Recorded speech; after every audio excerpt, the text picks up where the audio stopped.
Amén. Estamos hablando de esta serie que hemos llamado Bienvenido a Casa. Y en los grupos cada semana estamos continuando la conversación. Lo que hemos hecho es que hemos tomado la parábola del hijo pródigo y estamos sacando de esta parábola diferentes cosas que nosotros podemos aprender de ella y que podemos aplicar a nuestra vida. Jesús habló estas parábolas con un propósito y hay tanto en ello que puede ayudarnos. En las semanas anteriores nos hemos enfocado más en el hijo pródigo, el joven, el que se fue de su casa, se fue al mundo, perdió su herencia, y nos hemos enfocado en él. Y yo sé que en ciertas áreas de nuestra vida, hemos hablado en las semanas anteriores, en ciertas áreas de nuestra vida, cada uno de nosotros puede venir a ser un pródigo. En cualquier área donde nosotros no le damos acceso a Dios, cualquier área donde tenemos algo escondido. Carito hablaba la semana pasada de las cartas que el enemigo usa en contra de nosotros, donde hay secretos, donde hay pecado, donde hay vergüenza por nuestro pasado. Pero estaba pensando yo, no solo eso, yo me he fijado cómo hay algunas personas que cuando hablan de su pasado, hablan de su pecado, todavía más bien se oyen como que están fanfarroneando. Y empiezan a hablar, sí, es que yo era mujeriego, pero es que se les sale el ego y se emociona, se ven más emocionados que en cualquier momento de su vida. Y eso no es el punto. La palabra dice que deberíamos dejar el hombre viejo atrás, pero ese hombre viejo sale y se siente, uno puede sentir que la persona está todavía orgullosos de su pecado, orgullosos de su pasado.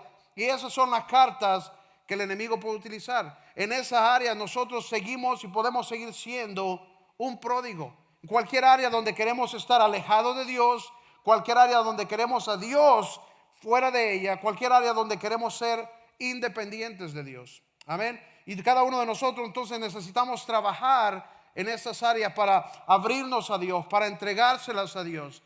No hay mejor cosa que el enemigo pueda utilizar que cualquier cosa que nosotros estamos escondiendo. Así que les animo a abrir su corazón. Y antes de continuar, ¿por qué no oramos juntos? Ahí donde está, se puede cerrar sus ojos. Padre, yo oro en el nombre de Jesús esta mañana, que tú puedas hablarnos a través de tu palabra, que tú puedas, Señor, desafiarnos con tu palabra para crecer, para venir más cerca de ti, para abrir y entregar esas cosas, esas áreas que nos mantienen lejos de ti, que nos mantienen cayendo, que nos mantienen separados, que nos mantienen luchando, Señor, que podamos entregarlas a ti, que podamos acercarnos y buscarte, Señor. Pero esta mañana yo oro que tú puedas desafiar también a aquellos de nosotros que tenemos ya mucho tiempo en Cristo, que te hemos conocido, que conocemos la palabra, que conocemos las escrituras, que tú puedas desafiarnos esta mañana a revisar nuestro corazón y asegurarnos que estamos con el corazón de Dios. En el nombre de Jesús yo oro esta mañana. ¿Cuántos pueden decir amén? Amén. Hemos hablado del hijo pródigo, del joven que se fue, pero en realidad hoy quiero enfocarme en otra parte de la historia, y esta es la historia del hermano mayor. El momento cuando el hijo perdido regresa, y es interesante que hay un momento en la historia que se enfoca en la reacción de su hermano que estaba en la casa. Quiero hablar de y esto representa en cierta manera, el hermano mayor representa a aquellas personas que tenemos ya mucho tiempo en Cristo.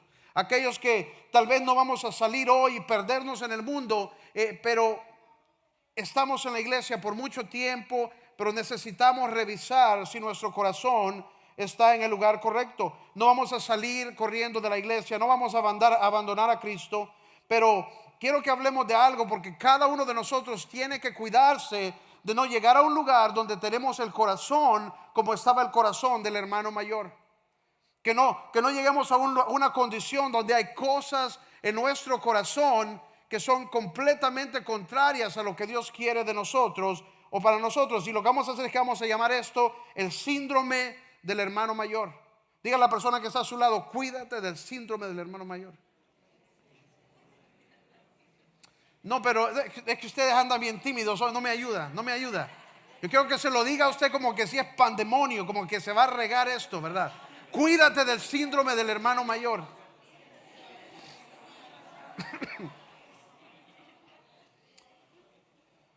Y yo quiero hablar a cada uno de nosotros que ya tenemos algún tiempo en el evangelio. Hay gente que se mete en Cristo, es firme, estudia la palabra, conoce la palabra, se sabe la Biblia, se sabe la teología. Pues tenemos que ser cuidadosos en eso. que no caigamos en una condición como la de este joven, en donde su corazón estaba completamente en el lugar incorrecto. Y es posible que mientras estamos hablando de la historia, hay personas que más que identificarse con el hijo pródigo, se identifican con el hermano mayor. Hay personas que cuando se dice hijo pródigo dicen, sí, ese soy yo, ayer caí, ayer me fui al mundo. Pero hay otros que no. Hay otros que nos sentimos, a mí no me pasa eso, yo soy firme, yo sé en lo que estoy. Pero tenemos que cuidarnos en ese lugar.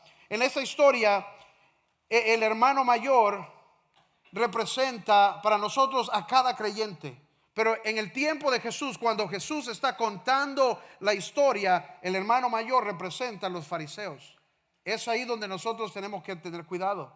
Porque cuántas veces no escuchamos de los fariseos, que eran los cristianos correctos, los que seguían la ley, los que se sabían todas las leyes, la teología, los maestros de la ley incluso, dice la palabra. Pero luego Jesús se encuentra teniendo que reprenderles en muchas ocasiones. Ellos eran los que ponían a Jesús a prueba. Ellos eran los que no entendían el corazón del maestro. Ellos eran los que se sabían la ley, pero no entendían por qué Jesús iba donde estaban los pecadores, por qué Jesús se sentaba con los pecadores, por qué Jesús aceptaba a la gente que ellos rechazaban. Entonces Jesús está hablando aquí a los fariseos. Para nosotros esto representa a los creyentes que podemos caer en esa misma categoría. Entonces vamos a leer un poco de cómo se sintió el hermano mayor, cómo fue la reacción de esta persona cuando llegó el perdido, cuando llegó el malo, cuando llegó el que había avergonzado a su padre, el que había rechazado a su padre, el que había deshonrado a su padre. Y en eso se enfoca la historia. En Lucas 15, del verso 25 en adelante, si usted tiene su Biblia, le animo a buscar en la Biblia esa escritura de Lucas 15, en la historia del hijo pródigo. En el verso 25 dice: mientras tanto el hijo mayor estaba en el campo. Al volver, cuando se acercó a la casa, oyó la música del baile. Entonces llamó a uno de los siervos y le preguntó qué pasaba. Este le respondió: ha llegado tu hermano y tu papá ha matado el ternero más gordo, porque ha recobrado a su hijo sano y salvo.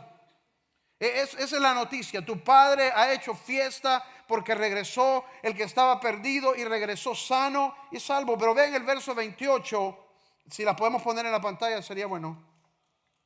En el verso 28, esta es la respuesta del hermano mayor. Dice: indignado, el hermano mayor se negó a entrar. Así que su padre salió a suplicarle que entrara. Pero él le contestó, mire cómo le contesta: fíjate cuántos años te he servido sin desobedecer. Jamás he desobedecido tus órdenes, y ni un cabrito me has dado para celebrar una fiesta con mis amigos. Ese es el síndrome del hermano mayor. Es cuando nosotros permitimos este tipo de sentimientos, permitimos la mentira del enemigo, permitimos engaño en nuestro corazón que nos hace perder completamente el punto. Aquí está el padre celebrando que el que se había perdido ahora se ha encontrado, que el que estaba muerto, dice, ha resucitado. Y el hermano mayor está pensando: a mí no me has dado fiesta, a mí no me has hecho taqueada. Está perdiendo completamente el punto. Está enfocado en su propio sentimiento y rehúsa celebrar que el que estaba muerto ha resucitado. Y dice: a mí no me has dado así, a mí no me has tratado de esa manera. Y esta es la condición de la que debemos cuidarnos: que no entre en nuestro corazón celos, enojo, amargura, ira. Cuando nosotros vemos que otras personas vienen a Cristo, que otros entran, que otros salen, ¿cómo está nuestro corazón? ¿Cuál es nuestra reacción? ¿Cuál es nuestro sentimiento? Cuando vemos a Dios moverse en la vida de otras personas que tal vez se lo merecen menos. Por ejemplo, ¿cuántas veces nosotros pasamos por esto en la iglesia? Porque nosotros vemos personas que vienen, sirven en la iglesia, conocen a Dios, están en la iglesia y luego caen, se van al mundo, se pierden y luego regresan. ¿Cuál es nuestra actitud? ¿Cuál es nuestro sentimiento? Y sabe que es increíble cuántas personas tienen dificultad con esto. Cuántas personas les molesta porque no es justo. Aquí yo he estado aguantándome como santito, y aquel se va al mundo, se va a perder y luego regresa y como que nada. Y cuántas veces yo he tenido que hablar incluso con personas que dicen: no, es que necesitamos tenerlos en disciplina. Necesitamos recibirlos duro, que sepan que no es lo mismo. Que sepan que no pueden hacer eso, Queremos que la gente lo pase difícil. Gente tienen que humillarse delante de todos. Tienen que reconocer su pecado, su falla delante de todos nosotros. Y es que en cierta manera comenzamos a sentirnos como que somos justos y que nosotros sostenemos la antorcha de la justicia divina. Es increíble cuántos creyentes tienen dificultad por cómo Dios está lidiando con el asunto de otra persona. Cómo Dios está lidiando con el pecado de otra persona. ¿Cuántas veces yo le he dicho a una persona cómo Dios va a restaurar o cómo Dios está lidiando con el corazón de este? No es asunto tuyo. Pero como creyentes muchas veces permitimos este pequeño sentido de, ¿y por qué a mí no me han explicado? Yo sé que ese cayó, ¿por qué no me han venido a hablar a mí? Y sentimos que tenemos lugar en los asuntos de otras personas. Es increíble, pero podemos llegar a ese lugar. ¿Por qué? Yo sé, esa hermanita que está cantando ahí, yo sé lo que pasó con ella. O ese hermanito que está ahí, yo sé dónde lo vi la semana pasada. ¿Y por qué no está en disciplina? ¿Por qué no está? Yo le decía a alguien esa semana, hay 3 posiciones en nuestra iglesia que no están abiertas. Hay 3 posiciones que nunca nadie más va a poder ocupar en nuestra iglesia. Ya hay Dios, ya hay Jesús y ya hay Espíritu Santo. No andamos buscando otro. Pero hay personas que quieren tomar ese lugar. ¿Y sabe qué? Pocas veces alguien quiere tomar el lugar de Jesús, porque Jesús fue a la cruz, ¿verdad? Pero el lugar del Espíritu Santo fácilmente lo queremos tomar y queremos ser nosotros los que enjuiciamos a otros, ser nosotros los que lidiamos con ellos, ser nosotros los que determinamos dónde ellos están, lo que ellos merecen o cómo ellos deben ser tratados. Dice la palabra que solo el Espíritu Santo de Dios puede convencer al hombre de su pecado. Y cuando nosotros tratamos de tomar ese lugar y ser nosotros los jueces de nuestros hermanos, ¿sabe qué hacemos? Dañamos porque no es nuestro lugar. Ya hay Dios, ya hay Padre, ya hay Hijo, ya hay Espíritu Santo. Esos lugares están cubiertos. Donde nos falta gente es en la limpieza del baño, por si andan buscando. Es broma. Pero tenemos que entender que a veces en nuestro cristianismo nosotros mismos nos podemos volver tan como juiciosos de otros y sentimos la necesidad. Yo sé que algo pasó ahí, yo necesito saber. No, Dios necesita saber y lo más seguro Dios está lidiando con ello. Pero sentimos una necesidad de traer el juicio a nosotros y no debe ser así. Tenemos que dejarlo en las manos de Dios. Y no solo eso, sino que comenzamos a ver a los que entran, a los que salen y comenzamos a sentir por qué la atención. Porque este viene y se pierde, se va al mundo y luego regresa, lo ponen en el paso, le dan comida, a mí nada. Le dan atención. ¿Por qué a mí no? Y ese es exactamente el lugar en donde estaba el hermano mayor. ¿Por qué a mí no me has dado un cabrito para hacer una fiesta con mis amigos? Y esa es la voz del enemigo que va a tratar de venir y va a tratar de engañarnos. Y ahí está el hijo mayor, el fiel, el que obedece, el que está en la iglesia todo el tiempo, está sirviendo. Y ve al padre y el padre no está viéndole, diciéndole high five, hijo. No, el padre está viendo hacia afuera. Dice todos los días viendo hacia afuera a ver si venía el que se le había ido. Y ese que está trabajando, que está sirviendo, que está dando, que está trayendo el fruto, comienza a sentir, bueno, ¿y yo qué? ¿Y yo qué? No me ven aquí que estoy haciendo, no me ven cuán firme he sido, no me ven cuánto he sembrado. Recuerda, eso es lo que le respondió: te he servido por años, le respondió a su padre. Y el padre, ¿qué hace? Ignorarlo.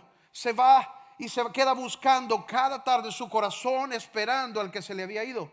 ¿Será que ese es el corazón de Dios? Sí, en el mismo capítulo de Lucas 15 cuenta la historia de la oveja perdida, en donde Dios dice que va a dejarnos a todos para ir a buscar a la una que se le ha perdido. Es la historia de la moneda perdida. ¿Qué está tratando Dios de minimizarnos, de dejarnos? No, es que nosotros ya estamos con Él. Es que Él nos ha dado todo para que podamos estar bien, para que podamos estar firmes, para que podamos estar alimentados, porque tenemos nosotros acceso a toda su provisión, a todo lo que necesitamos. Y el Padre, y nosotros tenemos que entender que el corazón del Padre siempre ha sido hacia los perdidos. Dice que tanto Él amó a los perdidos que envió a su propio Hijo. Este hijo de la historia, que se cuide, no va a terminar en una cruz también, ¿verdad? Ese es el corazón del Padre. Él va a dar a su hijo que está bien para rescatar al que está perdido. Eso es lo que Él hizo con Jesús. Pero nosotros como creyentes fácilmente podemos olvidar esto. ¿Cuántas veces? Yo sé que la mayoría de nosotros conocemos bien estas historias, por lo menos las dos. La del hijo pródigo, ¿quién no conoce esa historia? Sabemos de los cerditos, sabemos que le quería comer la comida a los cerditos, sabemos que se fue al mundo, que desperdició todo, sabemos que regresó a su padre, conocemos la historia. Conocemos la historia de la oveja perdida, que va a dejar a las 99, que va a irse a buscar a la una. Pero ¿cuántas veces nos hemos detenido a pensar por qué sintió Jesús la necesidad de contarles estas historias? ¿Por qué sintió la necesidad Jesús de hablarles en el mismo capítulo 3 historias acerca de la misma cosa? Y si nosotros regresamos al inicio del versículo, ahí lo explica. En Lucas 15:1 dice: muchos recaudadores de impuestos, esa es la gente peor que había en ese tiempo, y pecadores se acercaban a Jesús para oírlo. De modo que los fariseos y los maestros de la ley, o sea, los creyentes, los pastores, los líderes, se pusieron a murmurar: ¿por qué este hombre recibe a los pecadores y come con ellos? No entendían el corazón de Jesús. No entendían por qué Jesús iba al enfermo, al necesitado, al perdido. Y dice ahí que cuando los pecadores venían, cuando los recaudadores de impuestos venían, ellos murmuraban: ¿por qué, si este es el líder, si este es el rey de los judíos, si este es el Mesías, por qué va a estar con esos que no lo merecen? ¿Por qué no con nosotros? Esto debería ser liderazgo nada más. Esto debería ser grupo de los que hemos decidido, los que hemos tomado decisiones, los que hemos mantenido la ley. ¿Por qué va y mezcla con nosotros a los despreciables? Entonces al inicio del capítulo nos explica la razón por la que Jesús empezó a contarles estas historias. Es porque no les caía el 20. Y yo oro que a través de estas semanas a nosotros sí nos caiga el 20. Que nosotros podamos no solamente aprender del hijo pródigo y cómo acercarnos a Dios, pero también esta parte de cuidar nuestro corazón, que no vengamos a ser como los fariseos. Que no vengamos a ser como los fariseos. Me decía alguien: porque a veces venimos a la iglesia y recibimos a la gente perdida, pero lo recibimos de aquí para abajo. Yo estoy bien, tú estás mal. Y ese es el corazón que no es de Dios. Lo mejor que deberíamos tener en la iglesia es: hey, yo soy pecador, tú eres pecador y los dos necesitamos a Dios. Ese es el corazón de Dios. Pero cuántas veces vemos de menos al que está perdido, vemos de menos o consideramos: este no merece, este no está en mi grupo, este no está a mi alcance, a mi categoría. Porque nosotros nos empezamos a sentir más acerca de nosotros, y ese es el riesgo de esto. La primera cosa que vamos a encontrar es que cuando nosotros tenemos el corazón incorrecto, comenzamos a cambiar la manera en que nos vemos a nosotros mismos, y eso es un gran peligro. Porque si algo nosotros deberíamos de siempre recordar es que somos pecadores y que le necesitamos a Él. No hay mejor posición para un hombre día a día que recordar: yo soy pecador en mí mismo, pero es su gracia, es su misericordia la que me restaura, la que me salva. El hijo mayor le responde a su padre: nunca te he fallado, no he pecado contra ti, he mantenido todas tus órdenes, nunca te he desobedecido. Desde ahí está en serio problema. Ningún humano puede decirle a Dios: no he pecado contra ti. Ninguno de nosotros puede decirle a otro hermano: no he pecado contra ti, porque somos pecadores en nuestra naturaleza. Romanos 3:23 dice: por cuanto todos hemos pecado y estamos destituidos de la gloria de Dios. Desde el momento que Él le dice: yo no he hecho, nunca te he faltado, he obedecido, desde ahí su corazón está en el lugar incorrecto. Porque nuestra manera de venir al Padre siempre es reconocer su gracia. Es ahí donde está el engaño en nuestro corazón. Ya no nos consideramos recipientes de la inmerecida gracia de Dios, sino que de repente comenzamos a pensar: bueno, yo me porto bien, yo me lo merezco. Yo no pequé como aquel, yo no hice lo que aquel hizo, yo no hago lo que aquel hace. Yo merezco. Y ese es el problema, porque solo por la gracia de Dios somos salvos, y su gracia es inmerecida. Su misericordia es inmerecida. Y lo que esto produce es que comienza a producir juicio en nuestro corazón, porque nos sentimos más limpios, santos, justos, inmaculados, y los que tienen pecado son menos. Y no puede ser así. Él ya no se ve como un pecador que ha sido salvo por gracia. Y la Biblia lo dice más adelante, Lucas 18, refiriéndose a otra historia, dice: a algunos que confiando en sí mismos se creían justos y despreciaban a los demás, Jesús les contó estas parábolas. Porque se estaban sintiendo más de sí mismos. Estaban pensando: hey, yo soy santo, yo soy justo, yo merezco. Y dice, a eso fue lo que Jesús le contó las parábolas. Más adelante está contándoles la historia del recaudador de impuestos que vino a buscar oración, y el fariseo. Y el fariseo decía: Señor, gracias porque no soy como esos que pecan feo. Es cierto. Pero miren lo que dice en el verso 13, Lucas 18, 13. En cambio, el recaudador de impuestos, o sea, yo quiero que usted piense, cuando ellos dicen recaudador de impuestos, están hablando de la gente que era lo más despreciable en su tiempo. Entonces dice, esa persona que era lo más despreciable se había quedado a cierta distancia porque se sentía indigno. Se había quedado a cierta distancia, ni siquiera se atrevía a alzar la vista hasta el cielo, sino que se golpeaba el pecho y le decía: oh Dios, ten compasión de mí, que soy pecador. Usted nunca va a encontrar un nuevo creyente que lucha con este problema. Usted le dice a un nuevo creyente: solo es por la gracia de Dios. Yo voy a decir amén. Solo por la gracia de Dios. Solo por la gracia de Dios sos perdonado. Solo por la gracia de Dios podés entrar. Y él va a decir amén. Solo por la gracia de Dios. Pero 10 años, 20 años más adelante, ya es un líder, ya ha estudiado, es director de grupos, ha cumplido los mandamientos, diezma, ha visto a Dios moverse a través de su mano. Ya su corazón puede cambiar. Y ahora cuando le dices: es por la gracia de Dios, él dice sí, él piensa sí, pero yo he trabajado duro. Sí, pero yo he sido firme. Sí, pero yo he servido a Dios. Y eso es lo que el hermano mayor le dijo: sí, pero te he servido por tantos años. Como que lo que hemos hecho por Dios nos hace merecedores de su gracia. La palabra dice: nunca vamos a ser merecedores. Ni en nuestro mejor momento, ni en el momento cuando están a punto de llamarnos el Papa. No somos dignos de la gracia de Dios. Es solo por su corazón, por su misericordia. Es solo porque Él ha decidido dárnosla gratuitamente que nosotros podemos recibirla. Pero a veces, después de que hemos crecido, hemos pasado, hemos hecho tanto, fácilmente podemos pensar: ay, yo sí, es la gracia de Dios, pero Dios sabe lo que yo he hecho por Él. Y eso es terrible. Y esto comienza a cambiar la manera en la que nosotros nos comportamos en relación a los que son menos, en relación a los perdidos, a los pecados, a los que caen, a los débiles.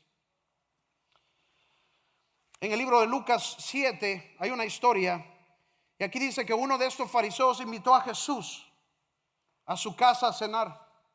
Y en lo que ellos estaban cenando en su casa, entró una mujer. Y esta mujer rompió el protocolo, no siguió las reglas. Además, no pertenecía a ese grupo, ella no era de liderazgo. Y entró y se fue directamente a los pies de Jesús. Y dice que ella lavó los pies de Jesús con perfume. Ella lavó los pies de Jesús con sus lágrimas, con sus cabellos, los secó. Y todo el mundo estaba alborotado. Todos en aquella reunión decían: uy, ¿esta qué está haciendo aquí? Todos sabemos qué tipo de pecados ella hace. Este no es el lugar para ella. Esta es una reunión de líderes. Este es un estudio bíblico. Ella no debería estar aquí. Es más, no solo eso, sino que dice la palabra que comenzaron a quejarse del perfume que ella había desperdiciado en los pies de Jesús. Y Jesús termina esta parte de la escritura con una frase que dice: el que más pecados se le perdonan, más ama. Y muchas veces yo creo que nosotros, cuando escuchamos esto, hemos tomado esta escritura como completamente lo contrario que lo que Jesús está tratando de decir. Porque nosotros pensamos: sí, al que más se le perdonó, más tiene que amar a Jesús. ¿Por qué? Porque a ese se le perdonaron cosas feas. ¿Cuántas veces nosotros, no sé si usted ha entrado en conversaciones, gente que dice: ¿y será que es lo mismo cuando Dios me perdona a mí, cuando perdona a un asesino, a un violador? Cuando se le perdona a una persona que hizo pecados feos, definitivamente tiene que amar más. Pero a mí me perdonó poquito el Señor. Yo me portaba bien, a mí Dios me salvó, pero yo ya andaba bien. Dice la palabra no. Todos pecamos y todos estamos igualmente destituidos de su gloria. No hay categorías. Los de pecado feo por este lado, los de pecado, no. Todos estábamos destituidos. Lo que está tratando Jesús de decir aquí no es el que hizo peores cosas debería amarme más. Está diciendo, no olvides que aunque consideras que te perdoné menos, deberías amarme de la misma manera. Porque estabas perdido. No es la cantidad de pecados, no es la clasificación de pecados. Así como ella obviamente sabe lo que se le ha perdonado, por eso está amando de esa manera. Tú tal vez has olvidado de dónde te saqué, pero deberías amarme de la misma manera. En el verso 44 Jesús le dice a Simón, que era quien lo invitó, le dice, Simón, has perdido completamente el punto. Ella ha hecho lo correcto, tú no. Ella sabe que anda mal y que lo que le he perdonado es terrible, por eso ella me ama de esta manera. Tú deberías amarme. Al contrario, miren lo que dice en el verso 44. Luego se volvió hacia la mujer y le dijo, Simón, ¿ves a esta mujer? Cuando entré a tu casa no me diste ni agua para los pies, pero ella me ha bañado los pies en lágrimas y me los ha secado con sus cabellos. Tú no me besaste, pero ella desde que entró no ha dejado de besarme los pies. Tú no me ungiste la cabeza con aceite, pero ella me ungió los pies con perfume. Por eso te digo, si ella ha amado mucho, es que sus muchos pecados le han sido perdonados, pero a quien poco se le perdona, poco ama. No estaba diciendo Jesús, hey, si te perdoné poquito, ámame poco. Estaba diciendo al revés. Aunque consideras que te perdoné menos, deberías amarme de la misma manera. Deberías honrarme de la misma manera. Ella vino, ella se postró al suelo, ella me besó los pies. Tú ni siquiera me saludaste con beso. Ella me lavó los pies con perfume, con lágrimas. Tú ni siquiera agua me diste. Cuando nosotros nos ubicamos en un lugar de sobre espirituales, tengamos cuidado que nunca vamos a ser más espirituales que Dios. Pero cuando nos ubicamos en esos lugares, cuando pensamos yo lo conozco todo, yo lo entiendo todo, que nuestro corazón no se vaya al lado fariseo. Y terminando, y esa es la parte más difícil, esa es la parte más peligrosa, porque cuando nosotros nos levantamos a nosotros mismos y nos vemos a nosotros mismos como más merecedores, nosotros afectamos la manera en que vemos a nuestro Padre Dios. El hermano mayor estaba completamente perdido en hablarle así a su padre, completamente desconectado de cuál era el propósito del corazón de su padre, de cualquiera el deseo de su padre. ¿Será sorpresa que Dios es hacia los perdidos? No. ¿Será sorpresa a nosotros de que Dios quiere rescatar a los que andan perdidos? No. Pero hay ocasiones en nuestro corazón puede olvidar eso, en donde comenzamos a vernos a nosotros lo que yo quiero, lo que yo necesito. Porque a mí no me has dado taqueada, Señor. Porque a mí no me ha respondido esta oración por estar viendo a los perdidos. ¿Por qué tenemos que estar yendo a la calle, al hospital, a estar dándole comida china a la gente? A mí no me han dado comida china. ¿Por qué vamos a orar para que sanes a ellos? Yo tengo mis propias necesidades. Es algo interesante. El personaje principal en esta historia no es el hijo pródigo.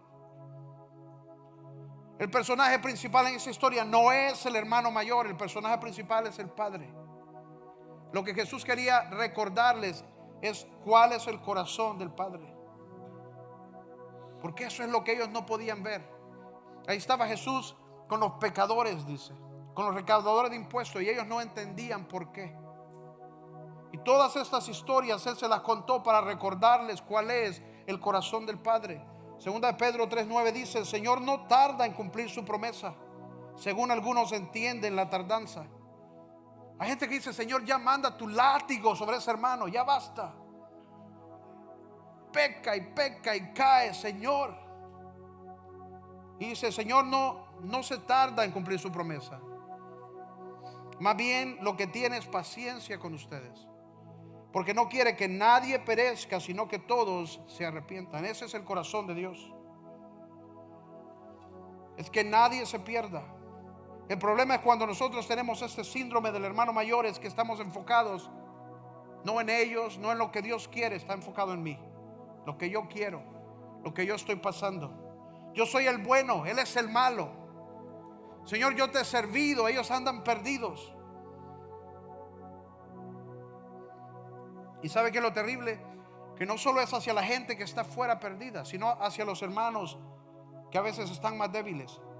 Y en vez de levantarlos, como dice la palabra, los empujamos para que caigan más. Como el perro no vuelve a su vómito, ¿cómo es? Y nosotros queremos hacer esa parte, pero Dios quiere que nosotros los tomemos y nosotros los levantemos, que nosotros les enseñemos. Donde tú eres firme, ayuda a que alguien más se vuelva firme. Donde tú eres fuerte, que alguien más venga a ser fuerte. Donde tú sabes orar, ora por aquel que obviamente no sabe lo que está pidiendo. Yo soy el bueno, ese es el malo. Y así se miraba el hermano mayor. Lo triste, y con eso termino, es que él está poniéndole quejas a su padre. No me has dado atención a mí. No me has dado un cabrito para hacer fiesta, para celebrar con mis amigos. Y mira la respuesta del padre. En Lucas 15:31 le dice: hijo mío, tú siempre estás conmigo. Todo lo que tengo es tuyo.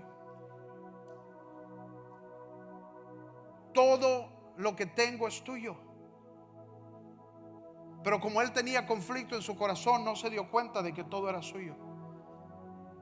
No se dio cuenta de la bendición que tenía. Y ahí es donde viene lo más triste, porque el hijo pródigo se perdió porque se fue al mundo. Ese se perdió sin nunca ir a ningún lugar. El hijo pródigo no pudo disfrutar de la presencia de su padre porque andaba lejos. Este no pudo disfrutar de la presencia de su padre porque lo estaba juzgando. El hijo pródigo no pudo disfrutar de la provisión porque la gastó, y luego cuando estaba en hambre y cuando no tenía nada, estaba lejos. Y dice que un día finalmente volvió en sí y dijo: ¿qué estoy haciendo si en la casa de mi padre hay provisión? Y volvió en sí. El hijo mayor no disfrutó de la provisión del padre porque tenía asuntos en su corazón. Pero el padre le dice: todo era tuyo. Y eso somos nosotros. Y Dios dice: ¿acaso no sabes que te he dado todo mi amor ya? Y eso es lo que Dios está hablando a nosotros hoy. Ahí donde está, ¿por qué no cierra sus ojos un momento? Y vamos a orar, pero yo quiero que piensen en eso, porque eso es lo que Dios dice. Ya te he dado todo mi amor.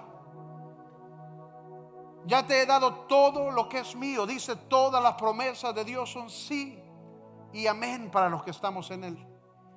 Toda su provisión está disponible para nosotros. Este nunca se fue del culto, siempre estuvo en la iglesia, pero su corazón se fue lejos del corazón del Padre.